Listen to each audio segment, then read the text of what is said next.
नमस्कार दोस्तों, स्वागत है आपका आज के मुख्य समाचार में, जिसमें सबसे पहली और बड़ी खबर में आपको बताएंगे कि बीजेपी सांसद तेजस्वी सूर्या के खिलाफ कर्नाटक में दर्ज हुई एफआईआर, फेक न्यूज फैलाने का है मामला। खबर में आगे जिक्र होगा कि बीजेपी को संविधान से इतनी नफरत क्यों, आरएसएस पर बिफरे मल्लिकार्जुन खड़गे, मनुस्मृति पर किया बड़ा दावा। आगे आपको बताएंगे कि झारखंड चुनाव में किसकी चल रही लहर, महाराष्ट्र में कौन मारेगा बाजी, सचिन पायलट ने कर दिया है दावा। खबर में आगे जिक्र होगा कि नोटबंदी के कारण एमएसएमई सेक्टर बर्बाद, 8 साल बाद भी देश में नकदी कम नहीं, राहुल गांधी ने किया दावा। और खबर में आगे जिक्र होगा कि चुनावी सभा के दौरान राहुल गांधी का केंद्र पर हमला, संविधान की किताब दिखाकर कहा इसे खत्म करना चाहती है बीजेपी। दोस्तों, हर एक खबर की गहराई में आपको ले जाएंगे, लेकिन उससे पहले आपसे निवेदन की वीडियो कीजिए लाइक और चैनल को सब्सक्राइब करके बेल आइकन दबाकर कमेंट में लिखिए जय हिंद। रुक करते हैं सबसे पहली और बड़ी खबर की तरफ। बीजेपी सांसद तेजस्वी सूर्या के खिलाफ कर्नाटक में दर्ज हुई एफआईआर, फेक न्यूज फैलाने का है मामला। जी हाँ दोस्तों, भारतीय जनता पार्टी के सांसद तेजस्वी सूर्या और कुछ कन्नड़ न्यूज पोर्टल के एडिटर के खिलाफ फर्जी खबर फैलाने के आरोप में केस दर्ज किया गया है। पुलिस ने शुक्रवार को इस बारे में जानकारी देते हुए बताया कि सूर्य एवं अन्य के खिलाफ एक किसान की आत्महत्या के मामले को वक्फ बोर्ड के साथ भूमि विवाद से जोड़कर फर्जी खबर फैलाने का आरोप है। एक्स पर इन समाचार पोर्टल की खबर को साझा करते हुए सूर्या ने 7 नवंबर को आरोप लगाया था कि हावेरी जिले में एक किसान ने वक्फ बोर्ड द्वारा उनकी जमीन अधिग्रहित किए जाने के बारे में पता चलने पर कथित रूप से खुदकुशी कर ली। तेजस्वी सूर्या ने अपनी पोस्ट में कर्नाटक सरकार पर आरोप लगाते हुए कहा था कि अल्पसंख्यकों को खुश करने की जल्दबाजी में मुख्यमंत्री सिद्धरामैया, कर्नाटक सरकार में आवास, वक्फ एवं अल्पसंख्यक विकास मंत्री BZ जमीर अहमद खान ने राज्य में विनाशकारी हालात पैदा कर दिए हैं, जिसे हर गुजरते दिन के साथ रोकना संभव होता जा रहा है। तो दोस्तों, इसके बाद आपको बता दें कि हटा दिया गया है इस पोस्ट को, लेकिन फेक न्यूज़ फैलाने के मामला बनाते हुए कर्नाटक में एफआईआर दर्ज हो गई है। रुक करते हैं अगली ब्रेकिंग न्यूज़ की तरफ। बीजेपी को संविधान से इतनी नफरत क्यों, आरएसएस पर बिफरे मल्लिकार्जुन खड़गे, मनुस्मृति पर किया बड़ा दावा। जी हाँ दोस्तों, महाराष्ट्र और झारखंड चुनाव के बीच बीजेपी और कांग्रेस के आरोप प्रत्यारोप का दौर जारी है। बीजेपी जहां एक और खड़गे के चुनावी वादों पर उठाए सवाल को लेकर कांग्रेस को घेर रही है, तो वहीं दूसरी ओर कांग्रेस संविधान और मनुस्मृति की तुलना कर बीजेपी और संघ पर निशाना साध रही है। कांग्रेस अध्यक्ष मल्लिकार्जुन खड़गे ने शुक्रवार सुबह एक पोस्ट के जरिए बीजेपी पर निशाना साधा और लिखा कि बीजेपी को भारत के संविधान से इतनी नफरत क्यों हो गई है। खड़गे ने अपने पोस्ट में आगे लिखा कि हम महाराष्ट्र के पूर्व सीएम और असम के सीएम से पूछ रहे हैं कि वो संविधान से इतनी नफरत क्यों करते हैं। ये सवाल मोदी जी से भी है, जिन्होंने लोकसभा चुनाव के बाद संसद में संविधान को झुककर प्रणाम किया था। इसके साथ ही खड़गे ने लिखा कि भाजपा और आरएसएस के नेता संविधान को बार बार नक्सलवाद से जोड़कर देश में मनुस्मृति लागू करने का पराजित एजेंडा चलाना चाहते हैं।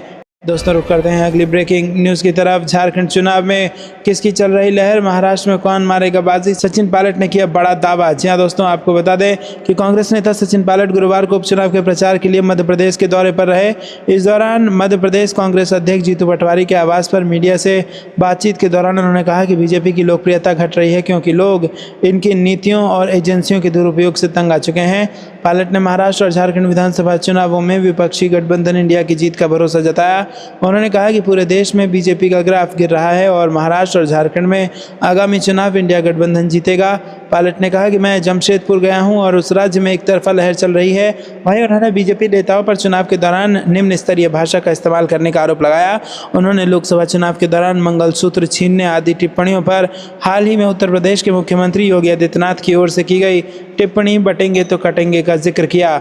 रुक करते हैं अगली ब्रेकिंग न्यूज़ की तरफ। नोटबंदी के कारण एमएसएमई सेक्टर बर्बाद, 8 साल बाद भी देश में नकदी कम नहीं, राहुल गांधी ने किया दावा। जी हाँ दोस्तों, कांग्रेस सांसद राहुल गांधी ने नोटबंदी के फैसले को लेकर केंद्र सरकार से तीखे सवाल पूछे। उन्होंने सोशल मीडिया हैंडल पर एक पोस्ट में भारत की जीडीपी में कितने फीसदी नकदी हैं, इस पहलू से सवाल किए हैं।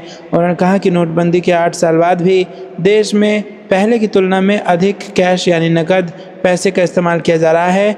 अचानक बंद किए गए नोट के कारण तुलनात्मक रूप से कमजोर और अनौपचारिक क्षेत्र में तबाही का दावा करते हुए राहुल गांधी ने कहा कि नोटबंदी के कारण देश में सूक्ष्म, लघु एवं मध्यम उद्यम की कमर टूट गई है। उन्होंने कहा कि नोटबंदी के कारण एकाधिपत्य को बढ़ावा मिला, बाजार में मनमानी होने लगी। दोस्तों, रुक करते हैं अगली ब्रेकिंग न्यूज़ की तरफ। चुनावी सभा के दौरान राहुल गांधी का केंद्र पर हमला, संविधान की किताब दिखाकर कहा इसे खत्म करना चाहती है बीजेपी। जी हाँ दोस्तों, लोकसभा में नेता प्रतिपक्ष और कांग्रेस नेता राहुल गांधी ने शुक्रवार को झारखंड के सिमडेगा में चुनावी सभा को संबोधित करते हुए कहा कि देश में जल, जंगल, जमीन पर पहला अधिकार आदिवासियों का है। भारतीय जनता पार्टी आदिवासी को वनवासी बताकर उनसे ये अधिकार छीनना चाहती है। हमारा संकल्प है कि ये हम नहीं होने देंगे। झारखंड में चुनाव के ऐलान के बाद अपनी पहली जनसभा में राहुल गांधी ने भारतीय संविधान की पुस्तक दिखाते हुए कहा कि बीजेपी इसे खत्म करना चाहती है। इस किताब में भगवान बिरसा मुंडा, बाबा साहेब अम्बेडकर, ज्योतिबा फुले और महात्मा गांधी की सोच है। ये किताब दलित, आदिवासी, पिछड़े, किसान, मजदूरों की रक्षा करता है। नरेंद्र मोदी चाहते हैं कि इसे खत्म कर दिया जाए, उनकी सोच को खत्म कर दिया जाए। कांग्रेस नेता ने देश की टॉप ब्यूरोक्रेसी में आदिवासी अफसरों की अत्यंत कम भागीदारी का सवाल उठाया और उन्होंने कहा कि आदिवासियों की देश में कुल आबादी 8% है, लेकिन उन्हें 100 रुपये में 10 पैसे भी खर्च करने का अधिकार नहीं है। देश के कुल बजट का जो खर्च होता है उसका निर्णय सिर्फ 90 अफसर मिलकर लेते हैं। रुख करते हैं अगली ब्रेकिंग न्यूज़ की तरफ। झारखंड की रैली में बीजेपी पर जमकर बरसे राहुल गांधी, कहा बीजेपी आरएसएस संविधान खत्म करना चाहते हैं। जी हाँ दोस्तों, झारखंड के सिमडेगा में राहुल गांधी ने चुनावी जनसभा के दौरान कहा कि इंडिया गठबंधन संविधान की रक्षा करने का प्रयास कर रहा है, जबकि बीजेपी और आरएसएस इसे समाप्त करना चाहते हैं। और उन्होंने कहा कि संविधान मात्र एक किताब नहीं, बल्कि इसमें बिरसा मुंडा, अंबेडकर, फुले और महात्मा गांधी की सोच शामिल है। उनका मानना है कि ये संविधान आदिवासियों, दलितों, पिछड़े और गरीबों की रक्षा करता है। इसीलिए इंडिया गठबंधन चाहता है कि देश संविधान के माध्यम से चले। रुख करते हैं अगली ब्रेकिंग न्यूज़ की तरफ। वायनाड में बीजेपी पर प्रियंका गांधी का वार, बोली प्रेम, शांति और भाईचारा भाजपा को पसंद नहीं। जी हाँ दोस्तों, कांग्रेस नेता प्रियंका गांधी ने भारतीय जनता पार्टी पर विभाजन भड़काने, नफरत, गुस्सा और अविश्वास फैलाने का आरोप लगाया। एक्स पर एक पोस्ट में उन्होंने अपना एक भाषण शेयर किया जिसमें उन्होंने कहा कि समाज में दरार पैदा करने से बीजेपी को फायदा होता है। उन्होंने कहा कि प्रेम, शांति और भाईचारा भाजपा को शोभा नहीं देता, क्योंकि उनकी राजनीति लोगों, विकास, ये सभी के बेहतर भविष्य के बारे में नहीं है। ये विभाजन, नफरत, क्रोध और अविश्वास फैलाने के बारे में है। कांग्रेस नेता ने कहा कि इस तरह की राजनीति लोगों को पीछे रखती है और इन्हें पनपने नहीं देती। हमारे देश को प्रगति और विकास की ज़रूरत है और हमें राजनीति की दिशा बदलनी होगी। उन्होंने आगे कहा कि आइए प्रगति और विकास की जन समर्थक राजनीति के साथ खड़े हों, वो राजनीति जो आप पर, आपकी समस्याओं पर और आगे बढ़ने पर ध्यान केंद्रित करती है। उन्होंने कहा कि यही वो राजनीति है जिसे हमें आज बदलना है। देश में प्रगति और विकास से बढ़कर किसी चीज़ की आवश्यकता नहीं है। रुख करते हैं अगली ब्रेकिंग न्यूज़ की तरफ। 50 करोड़ लो और मंत्री बन जाओ, बीजेपी ने मुझे दिया था ऑफर, मध्य प्रदेश में कांग्रेस नेता का बड़ा आरोप। जी हाँ दोस्तों, मध्य प्रदेश में उपचुनाव होने वाला है। इस दौरान विजयपुर विधानसभा उपचुनाव के लिए ग्वालियर पहुंचे नेता प्रतिपक्ष उमंग सिंघार ने बड़ा बीजेपी पर आरोप लगाया है। सिंघार ने दावा किया है कि साल 2020 में कांग्रेस की सत्ता परिवर्तन के समय भाजपा ने मुझे भी 50 करोड़ रुपए का ऑफर दिया था। कहा था कि 50 करोड़ ले लो और कैबिनेट मंत्री बन जाओ। नेता प्रतिपक्ष सिंघार ने विजयपुर उपचुनाव को लेकर कहा कि वहां वन मंत्री रामनिवास रावत चुनाव लड़ रहे हैं और वन विभाग के उप सचिव किशोर कान्याल को शासन ने कलेक्टर बनाकर पहुंचाया है। ऐसे में कैसे मान लें कि निष्पक्ष चुनाव लड़ा जाएगा। भाजपा बिना प्रशासनिक मशीनरी के चुनाव लड़ेगी तो निश्चित तौर पर हारेगी। उमंग सिंघार ने कहा कि हमें मुख्यमंत्री मोहन यादव का नाम मौन यादव रखा है। वो मंदिर मस्जिद की बात तो करते हैं पर विकास की बात नहीं करते। रुख करते हैं अगली ब्रेकिंग न्यूज़ की तरफ। तेजस्वी ने किया जीत का दावा, कहा इस बार नफरत की राजनीति को सबक सिखाएगी जनता। जी हाँ दोस्तों, बिहार की 4 सीटों पर हो रहे विधानसभा उपचुनाव को लेकर नेता प्रतिपक्ष तेजस्वी यादव का बयान सामने आया है। उन्होंने जीत का दावा करते हुए कहा कि जनता इस बार नफरत की राजनीति को सबक सिखाएगी और भारत के विकास की राजनीति को समर्थन देगी। इसके साथ ही उन्होंने झारखंड में सरकार बनाने का भरोसा भी जताया है। नफरत की राजनीति ज़्यादा दिन नहीं चल पाएगी। झारखंड चुनाव अभियान पर रवाना होने से पहले तेजस्वी यादव ने मीडिया से बातचीत की। इस दौरान उन्होंने मुख्यमंत्री योगी आदित्यनाथ के बयान काशी तो हो गया, मथुरा बाकी है पर भी प्रतिक्रिया दी। तेजस्वी ने कहा कि भगवान राम ने भी अपना आशीर्वाद इंडिया अलायंस को दिया है। उन्होंने कहा कि नफरत की राजनीति ज़्यादा दिन नहीं चल पाएगी। भगवान राम भी न्याय का साथ देते हैं। आज 8 नवंबर को नोटबंदी की बरसी का जिक्र करते हुए तेजस्वी यादव ने नोटबंदी के चलते जान गंवाने वाले लोगों को याद किया और भाजपा पर निशाना साधते हुए कहा कि चमचों ने तब काला धन और भ्रष्टाचार खत्म करने का वादा किया था, परंतु स्थिति कुछ और ही रही। वहीं जम्मू कश्मीर विधानसभा में पास हुए बिल पर तेजस्वी ने इसे बकवास करार दिया और कहा कि ये जनता का ध्यान भटकाने की कोशिश है। रुक करते हैं अगली ब्रेकिंग न्यूज़ की तरफ। झारखंड में बांग्लादेशी घुसपैठ का मामला, सुप्रीम कोर्ट ने केंद्र को जारी किया नोटिस, हाईकोर्ट के आदेश पर 2 हफ्ते तक रोक। जी हाँ दोस्तों, सुप्रीम कोर्ट ने झारखंड में बांग्लादेशी घुसपैठ की जांच से जुड़े मुद्दे में राज्य सरकार की याचिका पर शुक्रवार को सुनवाई करते हुए केंद्र सरकार को नोटिस जारी किया। झारखंड हाईकोर्ट ने इस मामले में एक जनहित याचिका पर 20 सितंबर को सुनवाई पूरी करने के बाद घुसपैठ की जांच के लिए केंद्र और राज्य सरकार की फैक्ट फाइंडिंग कमेटी बनाने का आदेश दिया था। झारखंड की सरकार ने हाईकोर्ट के इसी फैसले को चुनौती देते हुए सुप्रीम कोर्ट में याचिका दायर की है। सुप्रीम कोर्ट के जस्टिस सुधांशु धूलिया और जस्टिस एस अमानुल्लाह की बेंच ने इस मामले में केंद्र सरकार को पक्ष रखने को कहा है और मामले की सुनवाई 3 दिसंबर तय की है। झारखंड हाईकोर्ट ने अपने आदेश में फैक्ट फाइंडिंग कमेटी के लिए राज्य सरकार के 2 अधिकारियों का नाम सुझाने को कहा था। सुप्रीम कोर्ट ने हाईकोर्ट के इस आदेश पर अगले 2 हफ्ते तक रोक लगाने का आदेश दिया है।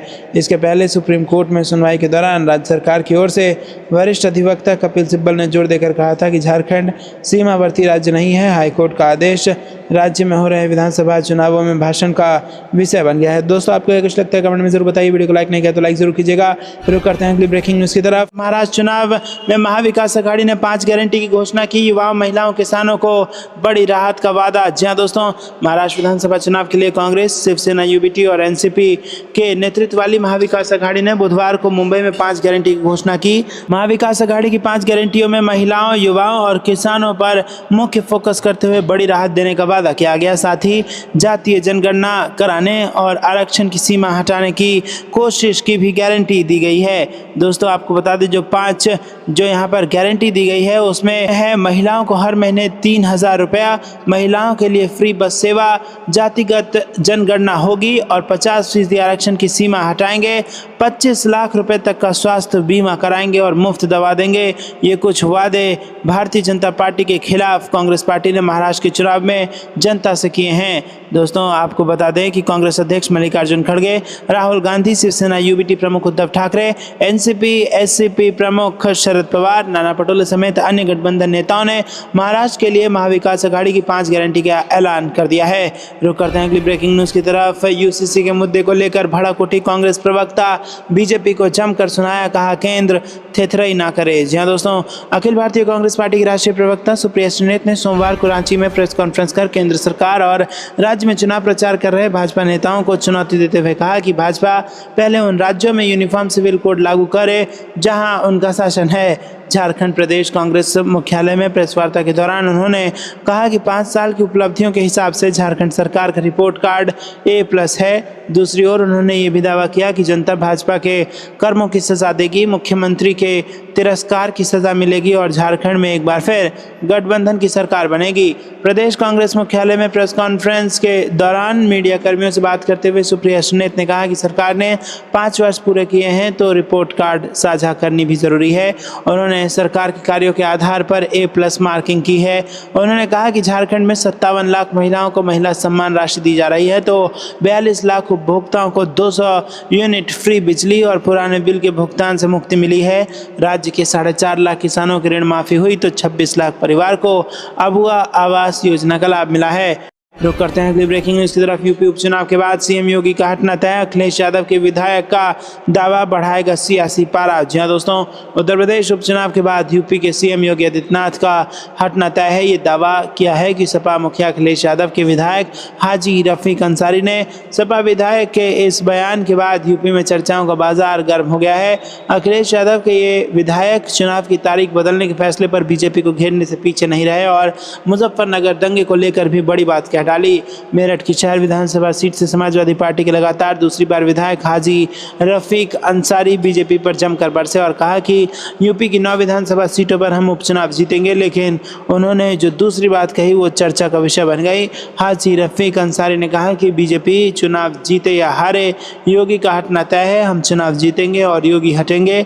जब उनसे ये पूछा गया कि ये बात कहाँ से पता चली तो कहने लगे उनका रुख बता रहा है और हवाओं का रुख भी बहुत कुछ कहानी कह रहा है। रुख करते हैं अगली ब्रेकिंग न्यूज़ की तरफ। बटेंगे तो एक सिलेंडर 1200 रुपये में मिलेगा, योगी पर सपा का एक और पोस्टर वार। जी हाँ दोस्तों, प्रदेश में योगी आदित्यनाथ के बटेंगे तो कटेंगे बयान के बाद पोस्टर वार जारी है। गुरुवार को लखनऊ में समाजवादी पार्टी के कार्यालय के बाहर एक नया पोस्टर लगाया गया जिसमें कांग्रेस नेता राहुल गांधी और सपा प्रमुख अखिलेश यादव की तस्वीर है। इस पोस्टर में लिखा है कि यदि बटेंगे तो सिलेंडर की कीमत 1200 रुपये हो जाएगी, जबकि अगर एकता रहेगी तो इसकी कीमत 400 रुपये होगी। ये पोस्टर कांग्रेस नेता अजित कुमार मौर्य ने लगवाया है। इसके साथ ही एक और पोस्टर भी लगाया गया है जिसमें लिखा गया है कि पीडीए की होगी जीत, एकता की होगी जीत, गंगा जमुना की तहजीब और समाज की एकता को ना बंटने देंगे और ना ही कटने देंगे। ये पोस्टर सपा प्रवक्ता अभिषेक वाजपेयी द्वारा लगाया गया है। इससे पहले भाजपा के कटेंगे तो बटेंगे नारे के जवाब में सपा ने बुधवार को एक नई होर्डिंग लगाई थी जिसमें लिखा था कि हम साथ रहेंगे तो सारा जहां हमारा, सारे जहां से अच्छा हिंदुस्तान हमारा। दोस्तों, जबरदस्त पोस्टर वार उत्तर प्रदेश में छिड़ा हुआ है, जहां एक तरफ योगी आदित्यनाथ का कहना है कि बटेंगे तो कटेंगे, तो दूसरी तरफ कांग्रेस और समाजवादी पार्टी कह रही है कि बटेंगे तो एक सिलेंडर 1200 रुपये में मिलेगा। रुक करते हैं अगली ब्रेकिंग न्यूज़ की तरफ। जम्मू कश्मीर विधानसभा में आर्टिकल 370 को लेकर हंगामा, मारपीट, जमकर चले लात घुसे, हाथापाई के बाद सभा स्थगित। जी हाँ दोस्तों, जम्मू कश्मीर विधानसभा में आर्टिकल 370 के प्रस्ताव पर हंगामा जारी है और इस दौरान जमकर बवाल भी हुआ है। कुछ सदन के सदस्यों के बीच हाथापाई तक हुई है। जम्मू कश्मीर विधानसभा में इंजीनियर रशीद के भाई और विधायक खुर्शीद अहमद शेख ने अनुच्छेद 370 पर बैनर दिखाए। विपक्ष के नेता सुनील शर्मा ने इस पर आपत्ति जताई, जिसके बाद हंगामा शुरू हुआ और इस दौरान बीजेपी के कुछ विधायकों को धक्का देकर बाहर भी निकाला गया। विशेष दर्जे संबंधी प्रस्ताव को लेकर हंगामे के बाद जम्मू कश्मीर विधानसभा की कार्रवाई 15 मिनट के लिए स्थगित की गई। जम्मू कश्मीर विधानसभा में एक दिन पहले भी हंगामा हुआ था। तमाम विवाद के बाद सदन स्थगित कर दिया गया था। गुरुवार सुबह सेशन फिर शुरू हुआ। इंजीनियर रशीद के भाई विधायक खुर्शीद अहमद शेख अनुच्छेद 370 पर उन्होंने एक बैनर दिखाए और इस दौरान विपक्षी नेता सुनील शर्मा ने इस पर आपत्ति जताई। दोस्तों, रुक करते हैं अगली ब्रेकिंग न्यूज़ की तरफ। वही संविधान जिसे पीएम मोदी बदलना चाहते हैं, लाल किताब वाली टिप्पणी को लेकर फडणवीस पर कांग्रेस का निशाना। जी हाँ दोस्तों, कांग्रेस ने गुरुवार को भारतीय जनता पार्टी के नेता देवेंद्र फडणवीस की उस टिप्पणी पर पलटवार किया है जिसमें उन्होंने पार्टी नेता राहुल गांधी द्वारा दिखाई गई संविधान की लाल कवर वाली प्रति पर सवाल उठाया था। विपक्षी पार्टी ने आरोप लगाया है कि फडणवीस उसी संविधान पर आपत्ति जता रहे हैं जिसकी राष्ट्रीय स्वयंसेवक संघ ने 1949 में ये कहकर आलोचना की थी कि ये मनुस्मृति से प्रेरित नहीं है। दोस्तों, आपको बता दें कि फडणवीस ने बुधवार को सवाल किया था कि राहुल गांधी भारत के संविधान की लाल प्रति दिखाकर क्या संदेश देना चाहते हैं। उन्होंने कांग्रेस नेता पर अराजकता करने वाले दलों का गठबंधन बनाने का भी आरोप लगाया था। राजनीति में लाल रंग को अक्सर मार्क्सवादी या साम्यवादी विचारधारा से जोड़ा जाता है। कांग्रेस महासचिव जयराम रमेश ने फडणवीस पर निशाना साधते हुए कहा, देवेंद्र फडणवीस निराश हो रहे हैं। वो राहुल गांधी पर आरोप लगा रहे हैं कि वो लाल किताब दिखाकर अर्बन नक्सल से समर्थन मांग रहे हैं। रमेश ने कहा कि फडणवीस जिस किताब पर आपत्ति जता रहे हैं, दरअसल वो भारतीय संविधान है जिसके प्रमुख वास्तुकार डॉक्टर भीमराव अंबेडकर थे। ये वही भारतीय संविधान है जिस पर आरएसएस ने 1949 में ये कहते हुए हमला किया था कि ये मनुस्मृति से प्रेरित नहीं है। ये वही भारतीय संविधान है जिसे गैर जैविक प्रधानमंत्री बदलना चाहते हैं। रुक करते हैं अगली ब्रेकिंग न्यूज़ की तरफ। भाजपा के आरोप पर बोले राहुल गांधी, मैं व्यापार नहीं बल्कि एक अधिकार विरोधी हूं। जी हां दोस्तों, लोकसभा में विपक्ष नेता राहुल गांधी ने गुरुवार को कहा कि व्यापार विरोधी नहीं है जैसा कि भाजपा कह रही है, बल्कि वो एकाधिकार और अल्पाधिकार बनाने के विरोधी हैं। राहुल गांधी की टिप्पणी एक समाचार पत्र में एक लेख लिखने के एक दिन बाद आई है जिसमें उन्होंने कहा था कि मूल ईस्ट इंडिया कंपनी 150 साल पहले खत्म हो गई थी, लेकिन उसके बाद पैदा हुआ डर फिर से वापस आ गया है क्योंकि एकाधिकारियों की एक नई नस्ल ने उसकी जगह ले ली है। हालांकि राहुल गांधी ने जोर देकर कहा था कि प्रगतिशील भारतीय व्यापार के लिए एक नया सौदा एक ऐसा विचार है जिसका समय आ गया है। रुक करते हैं अगली ब्रेकिंग न्यूज़ की तरफ। अवधेश प्रसाद ने सुप्रीम कोर्ट के फैसले पर योगी सरकार को दी नसीहत, जिसके बाद उत्तर प्रदेश में हलचल तेज। जी हां दोस्तों, सुप्रीम कोर्ट ने बुलडोजर एक्शन मामले में उत्तर प्रदेश की योगी सरकार को जमकर फटकार लगाई है। कोर्ट ने इस फैसले पर विपक्षी दलों प्रदेश की सत्तारूढ़ सरकार पर जमकर हमला बोला है।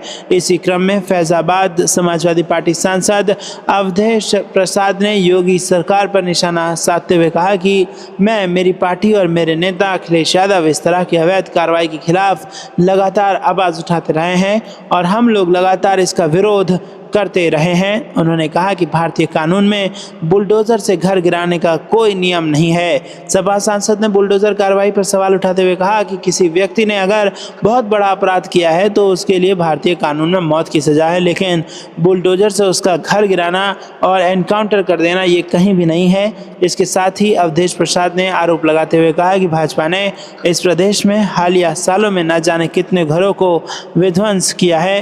उन्होंने कहा कि घर जब इस तरह से विध्वंस होता है तो सारे परिवार के सामने कई तरह की समस्या खड़ी हो जाती है। अवधेश प्रसाद ने सुप्रीम कोर्ट के फैसले की सराहना करते हुए कहा कि कोर्ट बहुत ही अच्छा फैसला दे रही है। मैं कोर्ट के फैसले का स्वागत और अभिनंदन करता हूं। कोर्ट का जिम्मेदार अधिकारियों के खिलाफ कार्रवाई करने का आदेश भी स्वागत योग्य है। अवधेश प्रसाद ने तंज कसते हुए कहा कि योगी सरकार को सुप्रीम कोर्ट की फटकार से सबक सीखना होगा। तो दोस्तों, क्या आपको भी ऐसा लगता है कि योगी सरकार को सुप्रीम कोर्ट की फटकार से सबक सीखना होगा? तो दोस्तों, क्या आपको भी ऐसा लगता है कि योगी सरकार को सुप्रीम कोर्ट की फटकार से सबक सीखना होगा? तो कमेंट में अपनी राय जरूर बताइए और वीडियो को लाइक नहीं किया तो लाइक जरूर कीजिएगा।